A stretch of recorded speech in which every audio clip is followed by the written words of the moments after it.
The Good Buddies Anime Podcast is hosted by two rowdy, foul-mouthed American cowboys. Listener discretion is advised.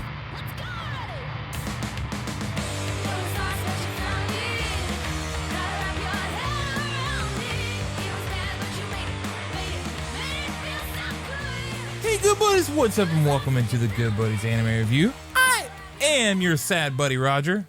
And I am your good buddy, Brandon. How sad are you, though, really? I'm sad, dude. I'm sad about cartoons. Sad about cartoons. Here we are.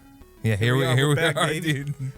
Why are we sad about cartoons, Brandon? Well, we didn't tell anybody what we were watching last week, so we didn't. But I'm sure they clicked on this thing and they figured it out. We watched Violet Evergarden, the movie, and you know, your boy loves him some Violet Evergarden.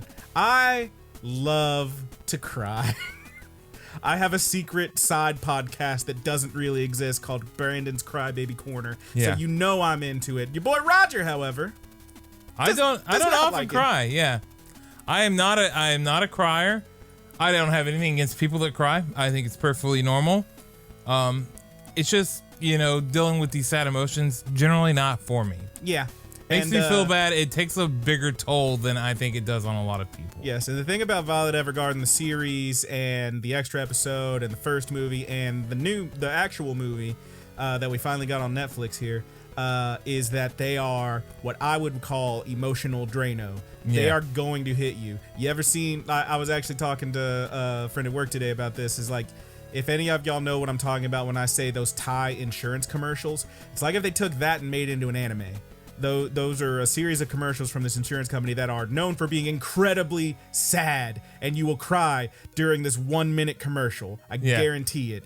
And they made a whole show that's just like episodic. You gonna cry, and now you're gonna cry, and now you're gonna cry different. This one's not that bad. Now you're gonna really cry. It's like those humane shelter commercials with Sarah McLachlan song or whatever. Yeah. If I may, I have a conspiracy. I'll go ahead and outright tell you guys. Just go ahead.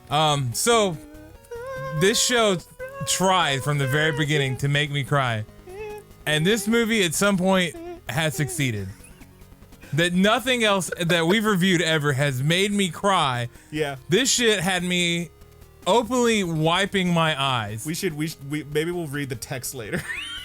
Yeah, maybe we'll give him the text thread. Homie was texting me while he was watching it, and I was just like, my boy. It was helping me not cry. Oh. Now, I'm going to bring up a movie real quick. Okay. Just a scene from it. Now, I know that these movies have a lot of flack now because they're not as... they were from a different era. We will get to the review, I promise. Yes. I want to go to the Ace Ventura movies. Really? Okay. Do you remember the scene in Ace Ventura when nature calls as he's getting hit with the blow darts? No. So he's running through the forest and these guys are shooting him with blow darts. Uh-huh. And eventually he collapses after he's been hit like 6 or 7 of these darts. But before he collapses, he says, "It's too much." This movie is so much, man. Like it comes out of the gate, as soon as you're 5 minutes in, it's like, oh no, oh no. You're just getting pegged with these darts, and eventually, next thing you know, you're crawling through there looking like Sonic the Hedgehog with all these spines coming I have my cheeks all the way puffed out. I'm trying not to look at the TV because it's too much. Oh, my dear sweet boy. Well, enough faffing around. Let's talk about what we're going to talk about. Yeah. So we are here to do a review recommendation for you, our good buddies. Do we, your good buddies, think you should check out Violet Evergarden, the movie? And the way we're going to do that is we have a little system. We have a scale that goes from all the way from 0 all the way up to 10. And Roger, if this was straight up boo-boo garbage, what would you call that? I'd call it an anime, maybe not. Well, it was not the worst, but anime. It was fine. That's an anime, maybe? Well, it was actually pretty good, though. My guy, it's Animus, definitely. If it was real good, Roger, God, it'd be amazing. It would be amazing. And the way we're going to get there is we have 5 different categories we're going to discuss.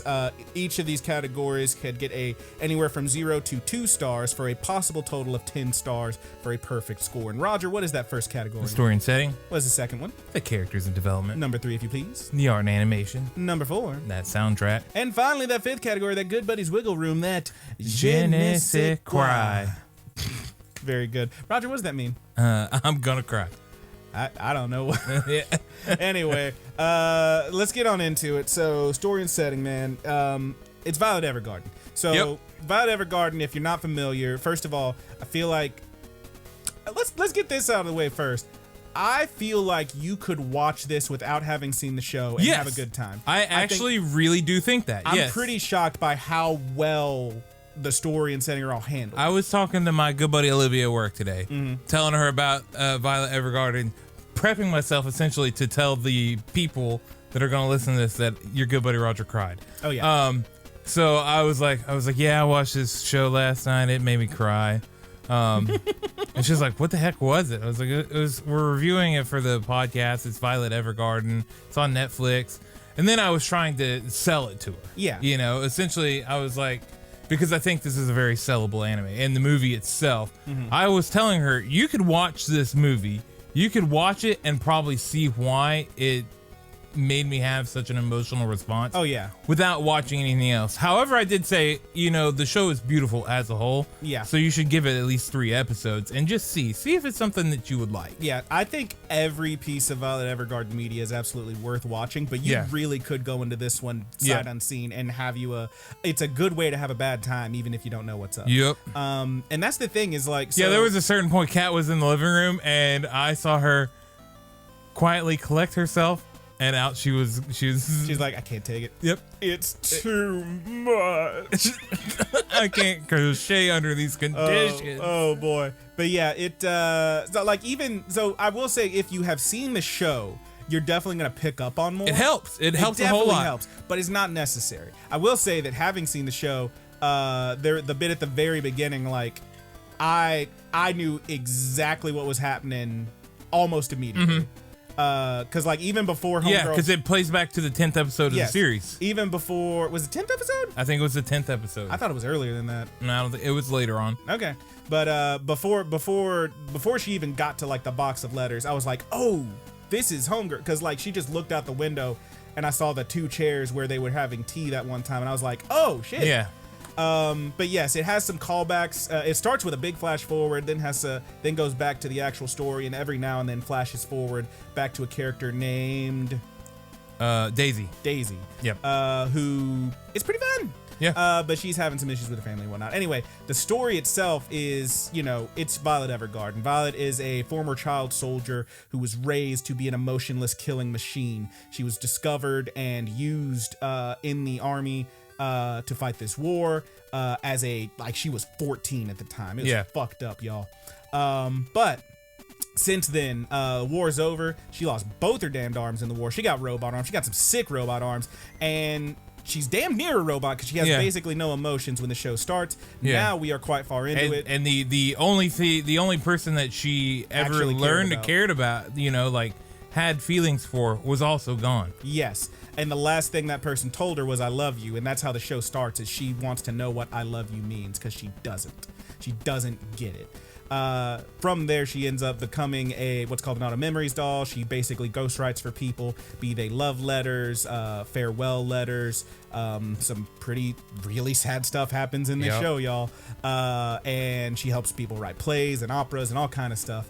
And she becomes quite famous. That is where we are when the movie starts. The movie itself has her taking on a few different jobs, one really big one that we'll talk about, and it gets a lot into the meat of Violet's backstory, where you basically, the whole time that the show's going on, she keeps telling herself that she believes in her heart that somehow this person she cares about, the Major, is still out there, that he didn't die in this war.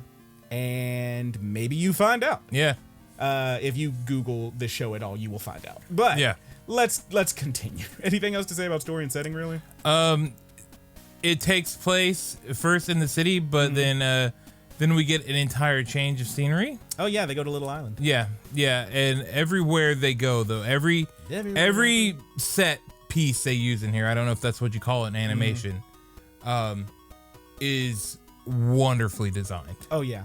It is a dream to look at, and it's a dream to listen to. If those floors are wood, you're gonna hear the creaking boards. Yeah, we gonna get to that. If we're on an island, You're gonna hear the waves gently crashing against the shore, and the birds flying overhead. You're gonna hear people stepping on the grass. Everything here is meticulously designed. You could possibly, just the level of depth they put into this movie is astounding. It is incredible. It's very good. Yeah. Let's go on to character development. Okay. We'll start with Violet Evergarden. We already talked about her a little bit. Stellar. She's maybe one of the strongest female protagonists I've ever seen. Yeah, especially in anime. Very well done.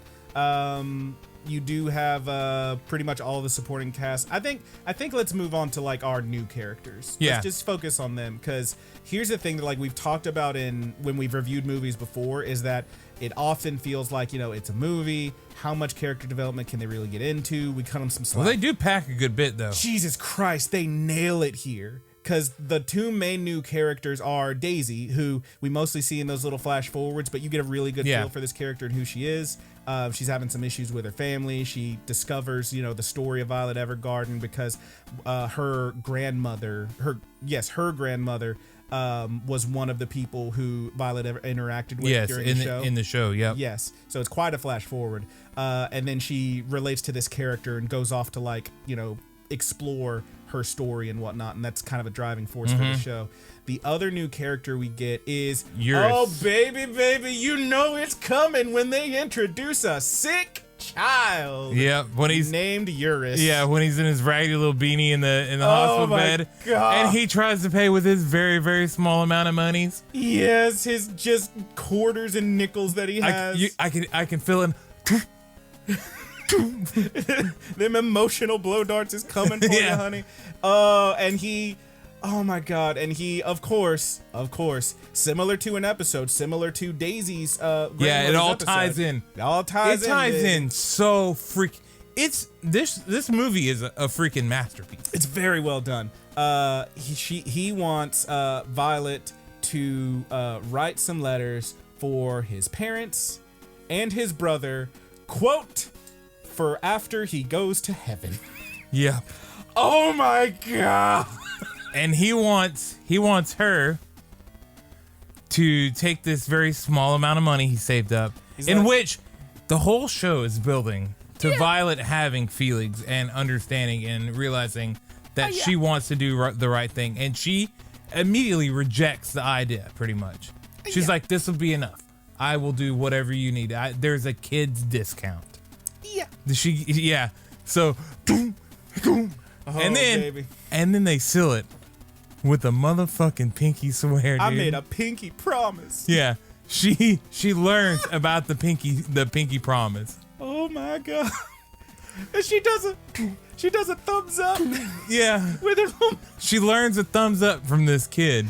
Oh my God. Eurus is great. There's also Eurus's family, his mother and father and his little brother. Eurus has a friend who you find out he didn't want him to see him like this, so he doesn't let him come to the hospital and this and that.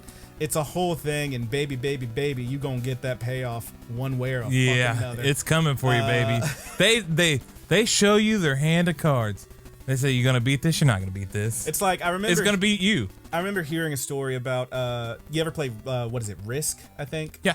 It's like, so you got to capture the flag and you got to figure out where the flag is. There was a story I heard one time about this kid who was so good at the game, he would just show you, here's my flag, go ahead and try to take it, and he would fuck it. Not Risk, I'm thinking of the other one, Stratego. Okay. I was like, excuse me. Risk is like little military. Yeah. So it's like, Stratego's kind of like that, but it's like an individual battle, not the whole thing. Anyway, you would have a flag that's hidden in Stratego, and you would try to attack your foe in their different little entrenchments and whatnot, beat their guys, find the flag. That's how you win. This motherfucker was so good, he would show you, here's my flag, try to take it. You couldn't beat him. He was just that good at this fucking game, and that's what this goddamn show does. It's like, hey, here's what's gonna happen. Yeah. And you gonna watch it. Yeah. And it's gonna hurt so bad. Yeah. And you know what? It's too much. It's too much. Right then and there. They're like, I'm about to shoot a blow dart into you right now. I've been shooting them for a while. This is gonna go straight into your fucking eyebrow. Go ahead. Put your chest up to this thing. You're gonna get hit. You about to get this point blank blow dart, baby boy. Jesus. Yeah, it's too much. Something. It's a lot. It's definitely a lot. Anything else to say about character development? Really, you got the whole crew. Yeah. You do get to see a little bit of what everyone's been up to. Erica kind of fell off toward the end of the season. She kind of went on and did her own thing, and she comes back. You find out she's like writing plays and shit. It's very good. You see a lot of stuff. Even this tiny little bit at the beginning where Violet has been selected to write this song, this ode to the ocean. Right. It's like a whole thing. And there's a girl there. What is her damn name? The one who's like, I want to do it next year. Iris is the one who says, I want to do it next year. I hope I can be as good as Violet because I want to be as famous as Violet. I want to be the best too. And Violet's like, I hope you get there, homie. Even that tiny little moment at the beginning has a huge payoff where she ends up playing a big old role toward the end of the movie. Yeah. It's outstanding. Like, they do every little thing they set up, they knock it the fuck down.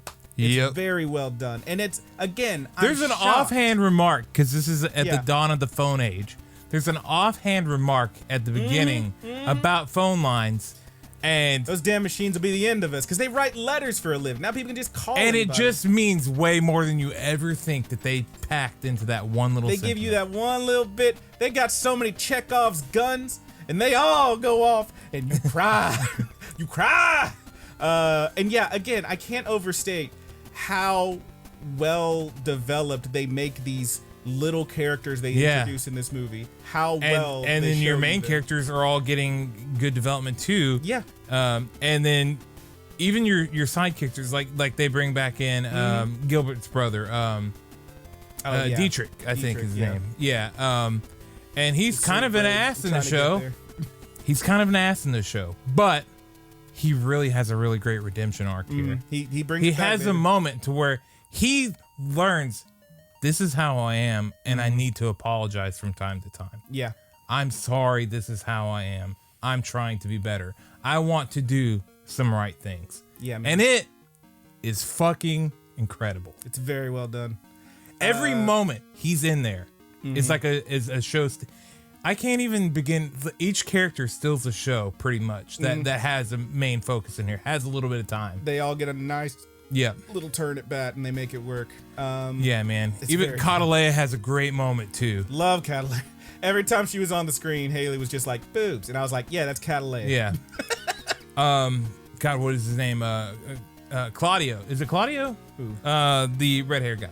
Oh, the red hair guy. Oh, yeah, God, probably, I guess. Name? I don't remember. You know, the only one I care about is Benedict with his sweet heels. Yeah. Benedict actually doesn't get a whole lot. He doesn't get a whole lot, but he's still wearing them heels, baby. He's got some new ones with nice little frillies on the Claudia back. is his name. Yeah. And he has an amazing moment in here too. Everybody gets their fucking shot and they shoot it. Everybody gets a chance to just chew, on that fucking scenery, and they do it, baby. They eat it up. What's next? Art and animation? Yep. It's fucking beautiful. Yeah. It's so pretty. It's fucking amazing. It's so pretty. What's incredible too is that this show is not in 4K. No. I would love to see if they ever release this. Oh, yeah. And they do like Blu-ray, like 4K Blu-rays and stuff. I want to see what this looks like. They have this in 1080p and you can't fucking tell. It's beautiful. It is gorgeous. It's very, very pretty. It's the standard. Like, if you want to get a 2, this is the fucking bar. Yeah, man. This show, that's kind of what this show is. It is the bar. They don't just raise the bar, they are the bar. Violet Evergarden is the bar. Yeah, man. He got the thumbs out and everything. They do a thumbs up and everything. They just got to turn it sideways, baby. Be the bar. Yeah, I was telling Roger before we started recording, I made the horrible mistake of watching Violet Evergarden the movie and being like, man, that was really great. I loved it. And then clicking over and watching the episode 2 of Blue Period. And Blue Period is a fine show. I think I gave it an A on our tier list. The art is not amazing. And when I was watching that show after watching Violet Evergarden, I was just like, oh no, it's so much worse in comparison. But you know what? That's not all that means is that Violet Evergarden has some amazing art. It's so beautiful. pretty. God, like there's a bit where they're crying as much as I was crying, and their tears. It was so good. Yeah, everything's so. Violet pretty. has a little wiggly lip going on there. Yeah, they do. Oh, it's so good. It's perfect. It's so fucking pretty. It's the bar. It is the bar. What's next? The soundtrack. Soundtrack's beautiful. You might say that it's the bar, but this could be above the bar.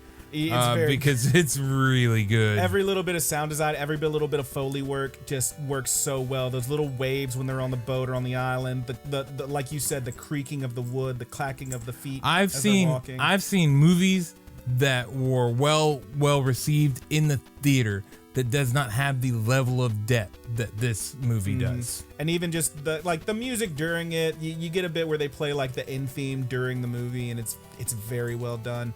Just everything. It's very good. The music, it swells in and out, and there is not a single moment of downtime that isn't beautifully created and crafted for a visual or audio experience. There's for this whole thing, and the voice acting is amazing. It is all steak, no sizzle. It's just that good. Yeah. It's like all meat, baby. There is no wasted space here. It's very well done. Yeah. I mean, I can't say anything else about it. It's just good. It's just good. Yeah. You remember when things were good? This one's good. And the sound design too it's incredibly moving. Yeah. It's just another blow dart. Oh no, we did both. The way it swells up and everything really affects the emotional bits. We never talk about this, but I don't think either of us watched the subtitle. We both watched the dub, right? Yes, we did. Yeah, because that's how I watch the show. That I know that's how you watch the show. We tend to stick. So with there it. you go. The dub is. I can only imagine the sub is great. The dub is fucking excellently done. Yeah, the dub is absolutely great. Yeah, they really spend time to hit the emotion in this. Often in anime, in dubs, you don't get that same level of emotion, and I would find it hard to believe that you don't hear, because these voice actors and actresses knocked it out of the park. Yeah, man, absolutely. Every little sniffle and sob absolutely affects. Yep, it's very well done. All right, je ne sais quoi. Yeah, can we just bring up those letters real quick? Yeah. I'm not gonna spoil anything for you. Oh boy. But you better buckle up. That was the one, yeah. You better hold on to your knickers. Yeah. As any single moment that they're about to read, if they're about to read a letter in here, it's gonna hurt. Now some of the letters hurt worse than others, but every one of them hurts. So there were several times in this one that I kind of sniffled up. Yeah. They will water your eyes. You will be misting up. I was getting misty. I was getting, and me, I love to cry, so I lean into it. Yeah. But man, oh man, when it got to that one bit. Yeah. And you'll know it when you see it, baby. Yeah. Me and Haley were both just actually bawling, and Haley I think she can't always handle the sad stuff, because she always wants to talk or say something during it, I think, to break the tension, which I understand. Personally, I love to bask in that shit, you know me. But she would just turn and look at me, and I'm watching the movie, and she's just looking at me. I'm like, "What, Haley?" She goes, "It's sad," and I'm like, "Yeah, it is." It's very this little baby just wrapped up in a blanket. Go, "It's sad." I'm like, "Yup, yeah." Who cried longer? Or did you stop at the same time? I want to say I did, because I love it. I lean into it, baby. I love it. I mean, I was wiping my it was crying. It's catharsis, baby. I love it. There's no way to get around it. It wasn't one tear. It wasn't misty eyes. I was lifting my glasses and wiping my eyes, like I was wiping away sweat. Multiple times. Did you get a roll down? Did you get a roll down? I think I was wiping them before I could. Because it was a whole lot of welling up in my eyes. Yeah. That's what I like. My stomach was all the way in my throat. I think I told you before. It's like if I tear up a little bit, all right. If a tear rolls down, I know it's good. But this one, when I get a full streaker, when it's all the way, my whole lower face is just wet, oh baby, that's where I want to be. Yeah, I just kept wiping my eyes repeatedly. Oh, yeah. My eyes burned after at least one moment. My eyes burned after this movie was over, but it's good. It's good stuff. Oh my god, yeah, it's gonna hit you. It's gonna hit you hard. It is a beautiful show all the way around. You can watch this movie without watching the show. Absolutely. I do recommend that you watch that show, though. Yeah.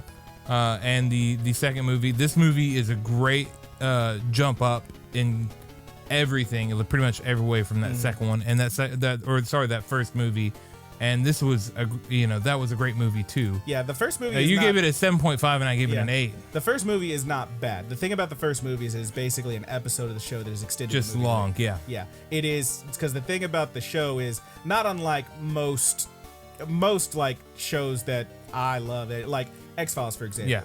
You have your monster of the weeks that are just like, here's a story and it's creepy and spooky. This one, here's a story and it's really sad. And then you have the ones that are the backstory, that are the core of it, that are about the characters, the main characters, and their own, needs and wants and everything. And that first movie was a really decent one of those just one-offs. And this has a one-off built in, but also here's the actual It is Bible. the grand finale. This is it. This is the coup de grace. Yes. It's done after this. And I will say one thing, because I got to pick my nits. I do thank them for... So there's a whole thing in this show that during the show, we see the flashbacks where Violet is in the army and she's with the major, and they never really tell you how old the major is, I don't think. We would assume young adult. He's got to be at least 17, 18, top, at least. Maybe a little older. Violet's like 14 at the time. She grows up, etc., etc. He tells her that he loves her, and then he's gone, and she loses her arms, and now that's where the show starts, right? So, bearing in mind that she is carrying a torch for this guy, this romance, it's like an age gap thing, assuming he's around. Yeah. They give you the fucking Thanks, Violet Evergarden. Thank you, KyoAni, for telling me at the beginning she's 18 in this one. Yeah. Yeah. At least you get that. Well, and at the very least he gets her when she's 14. Yeah. Now we know that there have been years that have passed too. Oh yeah, absolutely. From the war, it actually feels like she should be older than 18 at this point. Well, they specifically say, and we know she's working for them right there, but we know she that like toward the end of this that she is no longer working for the Postal Service. Yes. And they say at the very beginning, Violet Evergarden quit working there when she was 18. Yeah. So we have to assume she's 18 right here. Yeah. I get it. That's where they go with it. Yeah. Yeah, and there's a certain level, like I hate this, I don't know, but I give it a pass. Yeah. Because this romance, A, yeah, it's well done, and B, it's born in conflict, essentially. Yeah. It's born in something entirely different. Not so much where there are romantic feelings right away.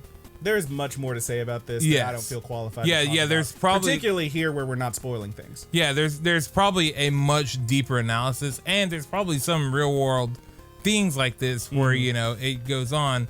It would probably be easy for people to yell grooming or something like that, but I don't feel like that is what this is. This is something entirely different. It is a pure and honest love story. Yeah, and it's well done. I feel very comfortable with it. Yeah, I mean, we'll talk more about it in the ramble. I would not be ashamed to tell anybody to watch this. No, I think it's very much worth watching. With that, are we going to the scores? Yeah, dude, let's hit it. All right, here we go, baby. Let's see how close we match up on these. Okay. How'd you give the story and setting? I gave it 2 points. 2 points. How about the characters and development? I gave it 2 points. 2 points. How about the art and animation? I gave it 2 points. 2 points. How about the music and sound? I gave it 2 points. 2 points. And finally, that good buddy's wiggle room, that je ne sais quoi. I gave it 2 points. 1.5. Okay. Only because, again, my tiny little nitpick that honestly doesn't bother me that much, and there's the... I really don't think that I can't get you to watch a silent voice. Sure. I don't believe if we had not already seen and talked about every other Violet Evergarden piece of anime that I could have talked you into watching this one.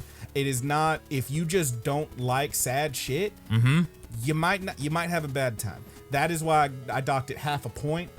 But okay, let me tell you why I didn't dock at any point. Rebut. None there.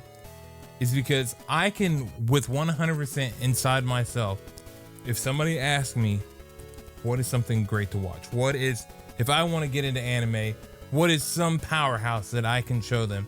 I can 100% of the time suggest Violet Evergarden and expect for them to come back with a serious response. And they're like, oh, it really shows off how powerful this medium can be. I'm with you. I like that. But what is that? That puts you at a 10? I gave it and you can just put this as the series as a whole if you want to. I'm with it. This show is, I mean, the movie is a masterclass in how to make something incredible. Mm-hmm. If you could put this level of detail into everything you do in your life, I mean, there's no limits into what you couldn't succeed with, because I like it. This shit is it's legitimately amazing in every aspect. But the show itself, the writing, the character design, the character development, everything is just fucking spot on. The emotion, the amount of respect and sincerity they give this show is it's impeccable. It's I have nothing bad to say about Violet Evergarden. It's a little long. Actually, I don't even think it's a little long. Like this is very good. Oh, are you talking about the movie? Yeah. Oh, okay. I was talking about the show as a whole. No, the movie is a little long. I didn't feel like that at all. I didn't feel it when I was watching it, but then afterwards I was like, Jesus, it's already this time? It's a 2-hour long movie. A little over 2, yeah. And there is an end credits, a brief scene at the end, so you're gonna have to scroll through that.